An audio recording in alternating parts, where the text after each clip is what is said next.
Falló el pase ahí de Rodrigo Moreno, pero Guedes, quina passada, Guedes a soles, Guedes retalla, una altra volta, Guedes! ¡Golaç! Cancelo coloca el balón per a Munir, ahí está Munir que també li té ganes al Real Madrid, la pelota menjada dins l'àrea per a Simone Zaza! Moreno, el pase per Antonio Barragán, centra Barragán, passat al segon pal, ahí està Piatti, Parejo! I gol! Bueno, benvinguts a tots a un nou vídeo. Avui per a mi és un dia molt especial perquè tinc així una persona que porta escoltant moltíssims anys, des de xicotet. Tinc així a Josep Rovira, com estàs? Pues encantado de estar así en vosotros y bueno, como comentar es la posibilidad, pues un gust, ¿no? Bueno, que siempre pues recordar aquells temps en Radio Nou, en la taula, en els partits, ara continuem així en el València, i que el que m'entrevista pues hagi sigut fidel seguidor meu, pues encara m'ompli un poc més d'orgull, ¿no? O sea, que encantat d'estar amb vosaltres. Ja t'he dit jo que en el cotxe de mon pare, moltes voltes escoltant de València de camí a un viatge t'escoltàvem i tal, i bueno, per a mi ja t'he dit que és una lliçó tremenda. Bueno, tinc així una sèrie de preguntes que t'aniré dient, i la primera és un poquet per a que mos contes un poquet els inicis, com arribes tu a narrar partits de València, com comences, què estudies... Mira, jo vaig començar, jo tenia molta afició al ciclisme, jo era pues, de ben menut en casa, escoltant la ràdio, m'agradava molt les retransmissions que feia Javier Ares en Antena 3, no? I jo pues, de menut en casa pues, escoltava aquestes narracions del Tour de França, de la Volta a Espanya, i a partir d'ahí pues, entrava al Cuquet, jo me recordo que en un radiocasset gravava, m'ho escoltava, ja tenia molta afició, evidentment també pues, el València, el seguir en les ràdios, no? Però diguem que a mi el primer narrador que més me va impressionar va ser Javier Ares, no? Com narrava el ciclisme, el Tour de França i la Volta a Espanya, no?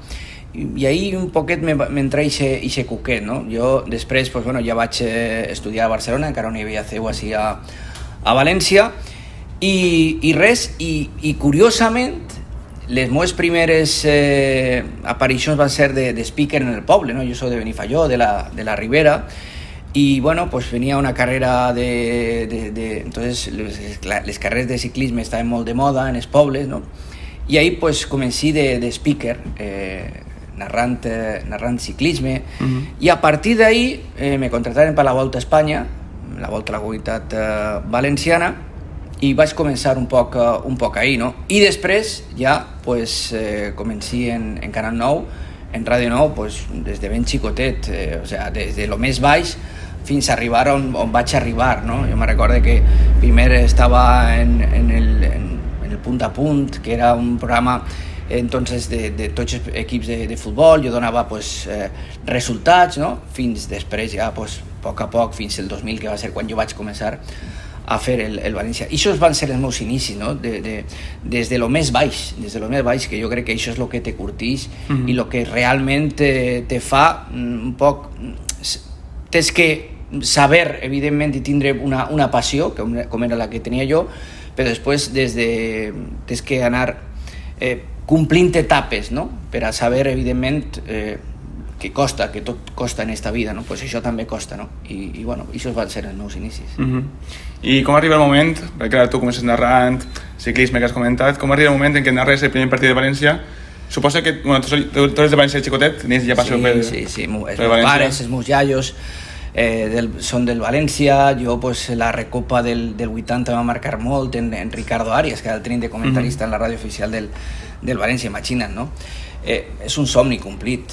Jo és que sempre ho dic, he complit un somni, pues, estar treballant en el que m'agrada i en la meva passió, que també és el València, no? Per tant, jo sóc un privilegiat d'això, no? I els meus inicis, pues mira, jo el primer partit del València va ser la final de la Champions en París en el 2000, aquella final que el Madrid ens va passar per damunt.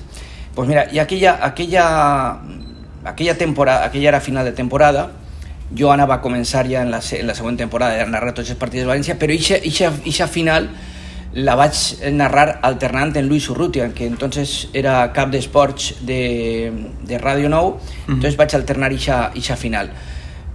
Però, diguem, el meu primer partit com a narrador oficial del València va ser eixa temporada 2000-2001, precisament repetint la final de Champions, perquè aquella primera jornada va ser en el Santiago Bernabéu contra el Real Madrid, València. Eixe va ser el meu primer partit, temporada 2000-2001, que perguérem, aquell partit perguérem en Santiago Bernabéu 2-1, però bueno, la veritat és que va ser plantant cara, com sempre el València ha anat al Bernabéu a plantar cara, no? Salvo a excepció d'aquella final on la veritat és que no apareguérem, però eixe és el meu primer partit oficial com a narrador del València en Ràdio Nou, no? Jo era temporada 2000-2001, pues 22 anys, no? Ja portes ahí anys. 22 anys, a excepció de l'any que va estar quan tancaren Ràdio Nou i Canal 9, sense fer res, però bueno, sí, ja són molts anys seguint i narrant al València. O sigui, tancar a Ràdio Nou, vas dir que és un any, n'has comentat? Sí, vaig estar ahí un any de transició, diguem, pues, esperant, i bueno, fins que va eixir el projecte de la ràdio i la tele oficial del València, que així ja pues, continuem, portem ja 6 anys des que començarem este projecte a València. Molt bé. Bueno, després de narrar tants partits i tants moments que hauràs viscut segur increïbles, en quin moment, quin gol o quin partit te quedes de dir este dia vaig disfrutar moltíssim? Jo crec que tots a mi l'etapa del doblet, aquella lliga, la lliga de Sevilla, la final de la UEFA en Göteborg me va marcar molt, no? Jo crec que tots els partits d'aquella temporada del doblet i de la Lliga de Màlaga van ser espectaculars. Jo crec que me'n recordo especialment en la remuntada de Montjuïc, que va ser la Lliga de Màlaga, la remuntada de Montjuïc davant l'Espanyol va ser espectacular. El partit en Mestalla davant l'Espanyol, no? Que va ser, jo crec que aquest partit és on comença a creure's l'equip que podia guanyar la Lliga, no? Aquests partits van ser especials, molt espectaculars. Com a gols, pues els primers gols del meu primer títol, no? Perquè jo vaig narrar les finals la final de Milà, que desgraciadament pues, perguérem, de la Champions, la de París, que vaig comentar també, encara que la vaig alternar en Luis Urrutia, però els meus primers gols del primer títol amb el València, que són la Lliga de Màlaga, no? El gol de Fabio Aurelio i el gol del ratón Ayala, no? Aquell gol que va pegar a Ayala en la Rosaleda en Màlaga. Aquests gols són especials perquè donaren el títol de Lliga al València 31 anys després, no? O sigui, vull dir que són gols especials i partits especials, pràcticament jo tots els d'eixa Lliga de Màlaga, la Lliga del doblet, no? Però bueno, sí que va ser un moment molt especial el poder narrar el primer títol, el meu primer títol amb el València en la Rosaleda de Màlaga, en els gols de Fabio i d'Ayala. Clar, jo tinc gravat les teves narracions de la Copa 2007, la Copa de 2019, també, no? 2019 és quan guanya la Copa del Sí, en el Benito Villamarín davant de Exacte, les tinc ahí gravades perquè jo de vez en quan me mires vídeos de YouTube a altra volta per tornar a recordar. Bueno, tot això, tu narres partits des de fa molt temps i ara ha canviat un poquet perquè ara moltes voltes no narreu en el camp o narreu a la tele? No, nosaltres sempre hem narrat en els estadis, en els camps. Jo, en els 22 anys que porten narrant a València, ja abans en l'etapa de Ràdio Nou anàvem a tots els estadis, tant en la Lliga com en la Champions, en la UEFA, ara en el València igual, també pues, narrem tots els partits des de l'estadis del camp. Jo crec que és molt millor narrar-ho des del camp que des d'una tele, no? Des d'un estudi pues, tancat. No? En el camp tens tota l'atmosfera, tot l'ambient, el que és l'estadi, tens la teua visió de joc, tens tots els detalls, no? En la tele és la imatge realitzada que te donen i ahí te tens que estar pues, fixant-te i ja està. En el camp tens molta més visió, tens l'ambient de lo que és l'estadi, és una altra cosa. A mi m'agrada molt més estar en l'estadi, estar en el camp i narrar des d'allí que no des d'un estudi o des d'una tele, és molt més xelat, no? Molt bé, i a part de Mestalla, tu l'has xafat mils i mils de vegades, hi ha algun estadi que digues m'agradaria narrar molt un partit allí o un partit que recordes que... Jo tinc una il·lusió especial en poder narrar un partit en el nou Mestalla, no? Jo tinc ganes, és un dels meus reptes, dels meus objectius, no? Poder, ojalà ho pugui arribar, no? I acabem pront el nou Mestalla i poder narrar un partit me faria especial il·lusió, no?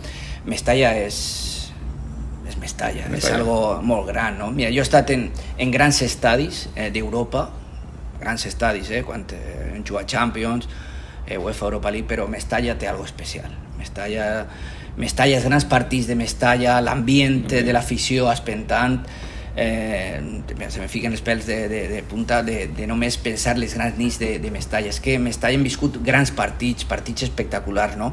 I l'afició com espentava a l'equip i als jugadors era algo espectacular, no? Per això Mestalla té algo molt especial, no?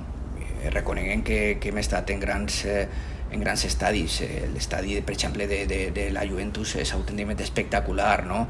Però a mi m'agraden els vells estadis, no? Mestalla, Anfield, no? Anfield també té...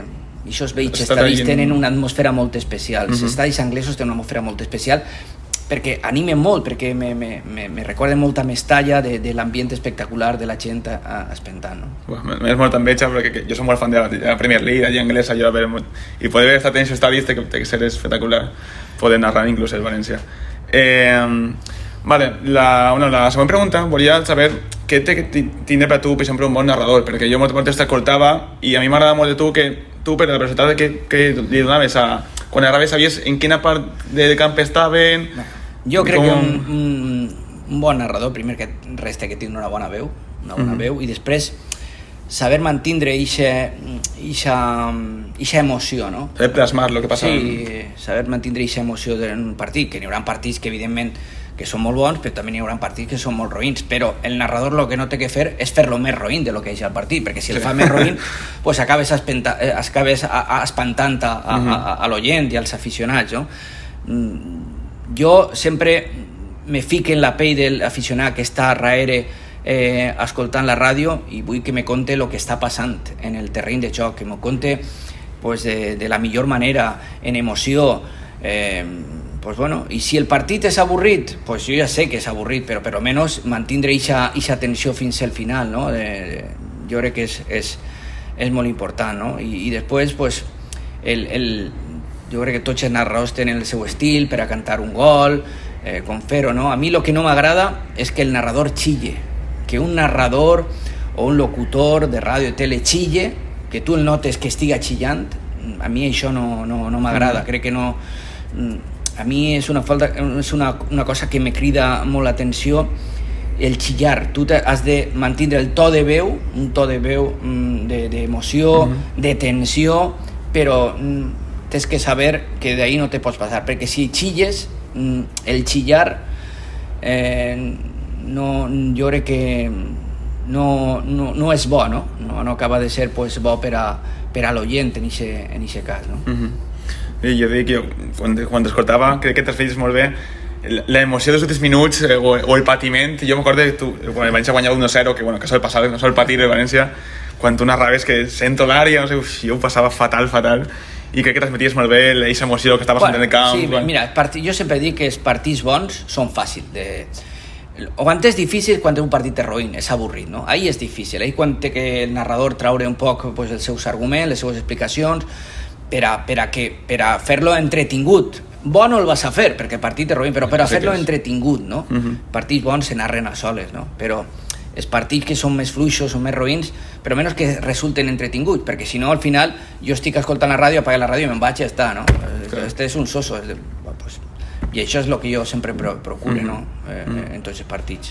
Hi ha una cosa que sempre m'ha causat molt d'interès, per exemple, quan jugueu la Copa del Rei, el València juga la Copa del Rei, se planta en un camp de tercera divisió o ve un equip inferior o d'Europa, un equip menys conegut. Si antes del partit pues, passen informes, si estudieu l'equip rival per a poder narrar-lo com toca... Jo porto 22 anys narrant el València, sempre he preparat tots els partits, sempre. Jo crec que un bon narrador té que preparar els partits, cada un fa el que vol, no? Jo sempre me'ls he preparat, des del primer dia fins a l'últim, no? Per què? Pues perquè crec que un narrador té que tindre arguments, té que tindre dades, té que tindre detalls per a enriquir, si cap més, la retransmissió, no? Evidentment, quan t'estàs enfrontant a equips de la Lliga o equips d'Europa, tens més dades, tens més coneixement sobre aquest equip. Quan t'enfrontes a un equip de rival inferior, pues ahí pues has de procurar documentar-te, averiguar, parlar amb scoutings, conjugar aquest equip d'inferior categoria, pues, l'exemple que tu ficaves en la Copa del Rei, jo recordo la temporada passada que jugaren contra l'Arenteiro, pues, bueno, era un equip molt modest, i bueno, pues, al final acabes parlant amb la gent d'allà, de Galícia, informant, en scoutings, conxues, però sempre tindré informació, tindré dades, perquè això va enriquir el que és la retransmissió, no? Però siga un rival gran o un rival menut, un rival xicotet, no? Però jo ja t'he dit que sí, cada un fa el que creu convenient. A mi sempre m'agrada preparar més partits, continuo preparant-los, crec que és molt important, perquè això de cara a l'oient és més informació que li dones, no? I això sempre ho has fet tu pel teu propi compte? Jo pel meu compte, sí. Jo, pues, arriba el dia del partit, pel matí, me llisc la premsa, m'agrada llegir-me pues, la premsa, ja durant tota la setmana pues, s'han anat agarrant dades, i aquest mateix matí, en les hores prèvies al partit, pues, m'agrada pues, apuntar-me coses, detalls, la possible alineació, després si va canviar, com juga el rival, de quina forma, els precedents, l'àrbitre, un poc estudiar-te, no? Al rival, a l'àrbitre, a millor detalls que se t'han escapat, pues, recuperar-los pues, de nou, per a quan arribi l'hora de la retransmissió pues, tindreu en compte, no? Vale. Bueno, ara ja van a fer una pregunta un poquet més de gustos personals. Tu portes moltíssims anys, portes 22 anys comentant el futbol i després passes moltíssims jugadors per València. M'agradaria que feres, si pot ser, un 11, si tinguis un equip. Sé que te costarà massa futbolistes, però un 11 de... Pues... És difícil quedar-se en un 11, no? Però bueno, jo, ja t'ho he dit abans, a mi el València de Rafa Benítez va marcar molt. Jo crec que és el millor València de la història, sense dubte. Va guanyar pues, 2 lligues, la Copa de la UEFA, va ser el millor equip del món, recordem. Entonces, a mi me va marcar molt aquest València de Rafa Benítez, però sí, reconec que en estos 22 anys que porten narrant el València he vist grans futbolistes, no? Un 11, jo vaig a donar-te... per a mi un 11 o futbolistes 14 o 15 jugadors, ¿vale? Mira, per a mi el porter és indiscutible, Santi Cañizares, crec que és el millor porter, jo crec que el millor porter de la història tampoc m'agradaria, perquè tinc Izaguirre va ser un gran porter, jo no el vaig conèixer, però bueno, però Cañizares per a mi és el millor porter. Després en el lateral dret, jo crec que Anglomà és un gran lateral dret. Centrals, pues ahí tinc Ayala, indiscutible, Fabián el ratón Ayala, crec que és un dels millors centrals de la història de València. Jukic, Miroslav Jukic. Marchena també, jo crec que com a central. I això tindria que dir 2, però t'he dit 3. Bueno, no? I en la banda esquerra, per a mi està Gallà, indiscutible, Gallà, d'este nou València, i després Amedeo Carboni, no? L'italià de derecho, no? El centre del camp, indiscutibles, Baraja Albelda, però no se podem oblidar de Mendieta. Mendieta també ha sigut un dels grans jugadors. Mira que estem parlant d'Albelda, de Baraja, de Mendieta, són paraules majors, no? Després la banda esquerra és Vicente Rodríguez, el punyal de Benicalap, Vicente, però també està el Kili. Recorda que quan Vicente li lleva el lloc al Kili González, el Kili era molt de Kili, no? Per la dreta, Angulo, jo crec que Miguel Ángel Angulo, el que serà pues, actual entrenador del Mestalla, que ha sigut un jugador pues, que més títols també, jugador amb més títols de la història del València, però era polivalent. Angulo podia jugar per la dreta, de mitja punta, en la davantera, Angulo ahí per banda dreta. Després la mitja punta, Pablo Aimar, indiscutible, Pablo Aimar, el Piojo López, i dalt, pues, David Villa, no? Jo crec que David Villa també de l'etapa més recent valencianista, no? Jo crec que és que un 11, tenint en compte la qualitat, els grans futbolistes que eren, és molt complicat, però bueno, jo crec que... Sí, no, jo crec que havia dit el mateix, jo no he vist jugar tots massa, però vamos, jo he ficat el mateix i he ficat Otamendi, que jo era molt fan d'Otamendi. Sí, també. Que era un central. Però bueno, jo sempre, en el millor 11, té que estar jugadors grans i que hagin guanyat coses. I que hagin guanyat coses en el club. Evidentment, no? Bueno, pues, clar que Otamendi és un gran jugador, no? Com era Otamendi, és que han passat molt grans jugadors. Sí, però clar, aquests jugadors... Però són grans jugadors que han guanyat títols en el València, i això són els que mereixen estar en un lloc d'honor, no? Exacte. Molt bé.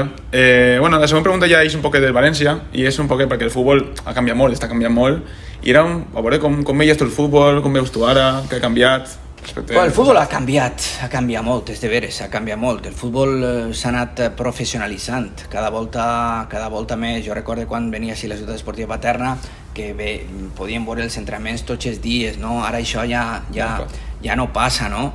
Quan anaves a retransmetre un partit tenies totes les facilitats del món, el micròfon inàmbric que entrava a ras de terreny de xoc. Tot això ara ha canviat, no?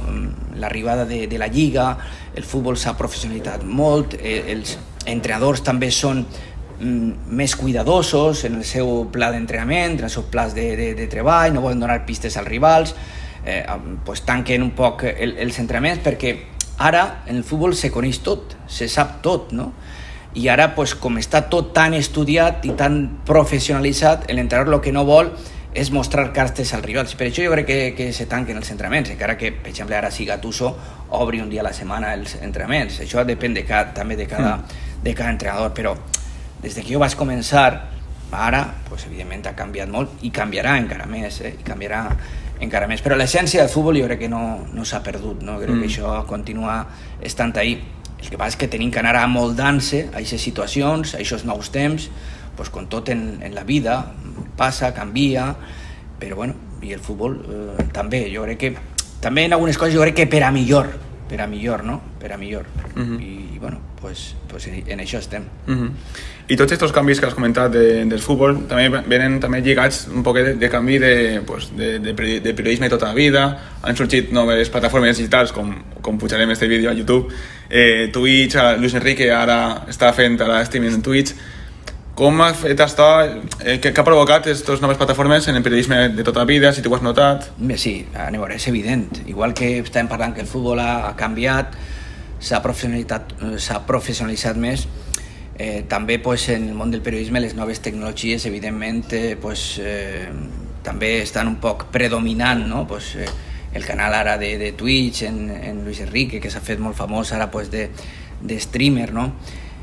Són nous temps i jo crec que el periodista té que amoldar-se a aquests temps. Jo vinc del periodisme de la vella guàrdia, no? Tradicional. Sí, de tota la vida, no? I he anat veient com les coses han anat canviant, no? En aquests temps també t'has d'amoldar. Mira, jo tinc una cosa que me crida molt l'atenció. La ràdio tota la vida s'ha escoltat per la ràdio. Ara la ràdio cada volta és més visual. Ara la ràdio pareix també una tele. Tu vas a un estudi de les grans, de la SER, de la COPE, nosaltres sí també ho tenim a la ciutat esportiva de Paterna, i el programa de ràdio és un programa ja televisat. Les retransmissions també, ja tens una càmera per a veure com se celebra un gol, el comentarista, Ricardo Arias, en el nostre cas, vull dir jo, que això tot va canviant, tot va evolucionant, no? I jo crec que el periodista té que saber amoldar-se també a aquests nous temps, perquè són les noves tecnologies, l'aficionat és més jove, tens que saber interactuar en ells, tens que també saber arribar, encara que la ràdio jo crec que de tota la vida continuarà perdurant, no? Perquè sempre n'hi haurà aquesta persona que estarà en casa o en el cotxe escoltant la ràdio. Per això crec que la ràdio mai morirà, no? Perquè la ràdio sempre té un component molt particular de que allà on estigues estarà la ràdio, no? I és de veres. Què passa? Que la ràdio actual també s'ha d'anar acoplant i amoldant als nous temps, no? Per això ara estem veient una ràdio molt més visual. Però, si això no està, la ràdio seguirà. I sempre n'hi haurà una persona en casa o en el cotxe que estarà escoltant, jo crec que la ràdio. Però és molt important saber acoplar-se a aquests nous temps, les noves tecnologies. I en totes aquestes noves plataformes també sorgeixen les xarxes socials que hem vingut ara al vuelo. En tot este tema de xarxes n'hi ha molt més de hate, que es diu ara, n'hi ha més missatges d'odi. Tot això també t'afecta a tu com a periodista? Mira, jo no soc molt de les xarxes socials, sí que tinc Twitter, però no m'agrada interactuar massa, perquè el que tu dius, també jo crec que se malutilitzen les xarxes socials. Jo crec que les xarxes socials ben utilitzades, evidentment, poden servir d'ajuda. Desgraciadament, no és així, no? Són xarxes per a insultar, per a faltar el respecte, per a menysprear. A mi no m'agrada, per això jo interactue poc. La tinc un poc com a... M'agradaria que fos un servici d'informació, per a conèixer coses, no? Però malauradament és tot el contrari, no? Per això no m'agrada massa i no interactue massa, no? Reconec que a voltes són necessàries, però a voltes no m'agraden gens ni miqueta, perquè jo crec que això molt tòxic, no? Sí, són molt tòxiques i això no ajuda, això jo crec que va en detriment de tot, de la nostra professió també. Vale, la penúltima pregunta era un poquet, el meu company de feina, que és més major, em va comentar un poquet l'èxit que va tindre la taula esportiva en el seu moment i que va ser com una revolució i també com un impacte de periodisme en valencià en aquest moment, trencant un poquet en la serietat que tenia el futbol, el periodisme esportiu. Sí, la taula esportiva és i serà el programa de referència del periodisme valencià. Jo crec que n'hi ha un abans i un després de la taula esportiva, no? La taula esportiva tenia èxit perquè a les 12 de la nit o a les 11:30 després, quan va ser, ningú parlava del València, no? Les emissores nacionals, la SER i la COPE, pues, parlaven del Madrid i del Barça, de lo que són ara, no? I nosaltres, quan començava la taula en el 99, pues, aprofitàrem, no? Pues, que va ser el bon moment, no? d'eixe València que estàvem parlant abans, del València que arribava a les finals de Champions, que guanyà la Copa del Rei del 99, després vingué la Lliga de les Lligues de Rafa Benítez. Pues imagina't, no? L'afició que hi havia i eixa ràdio nocturna que no parlava del València, no? I ahir aparegué Radio Nou. Jo recordo que, mira, curiosament va ser un director madrileny, Anacleto Rodríguez, que era per aquell entonces director de Radio Nou, el que va apostar per fer la taula, perquè ell dia, ¿por qué aquí en Valencia, con la afición que tenéis, no tenéis un programa por la noche como El Larguero en la cadena SER o José María García? Estaba José María García, y José Ramón de la Morena, per aquí, entonces, cuidado, en paraules majors, I va néixer la taula en el 99, va néixer la taula, i clar, pues molts ens deien, esteu locos, on aneu a competir en García, en José Ramón de la Morena, no aneu a durar 2 dies, no? Pues mira lo que va ser la taula, no? La taula va ser un èxit brutal, ja dic, per a mi és el programa de referència de l'esport valencià i del futbol, i bueno, jo crec que el tancament de lo que va ser Radio Nou, Canal Nou en la taula va ser, jo crec que molt dolgut i molt sentit, perquè era un programa pues, molt especial, no? On l'essència era parlar del València quan ningú pues, se parlava en periodistes de la ciutat, no?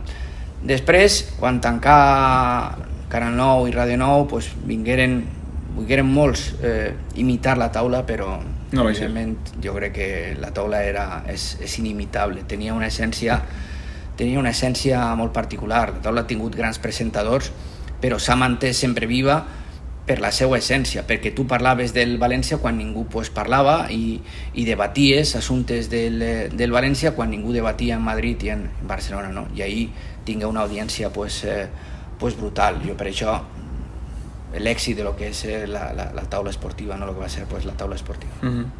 Molt bé. I ja per últim, per acabar l'entrevista, com has viscut ja 22 anys narrant, suposo que tindràs històries a punta pala.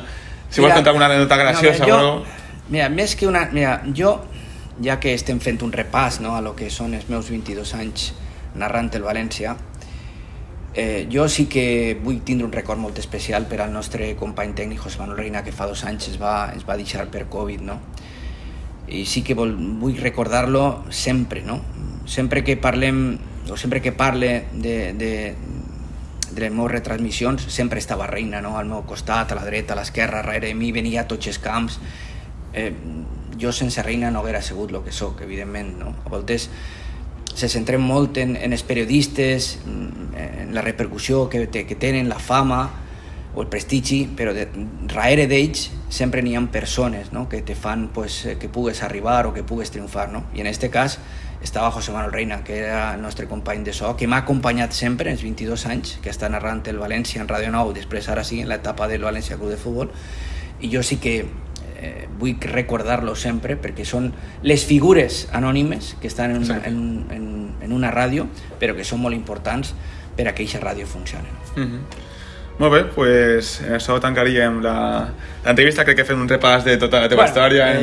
Podíem estar xerrant de València, suposo que tindràs minuts i hores, no? I no acabaríem, no? Però bueno, jo encantat, ja dic, Loren, d'estar així, de contar-te un poc el que han sigut els meus 22 anys narrant el València, i esperem pues, tornar a narrar títols del nostre València com aquesta etapa tan espectacular que hem recordat. Esperem que sí, això ho esperem tots. Ja sabeu vosaltres que si us ha agradat doneu like, compartiu i tot, que és un vídeo molt, molt especial, i res, que se veig en el pròxim vídeo. Adeu! Amunt, València, la victòria. Amunt, tots junts vencerem.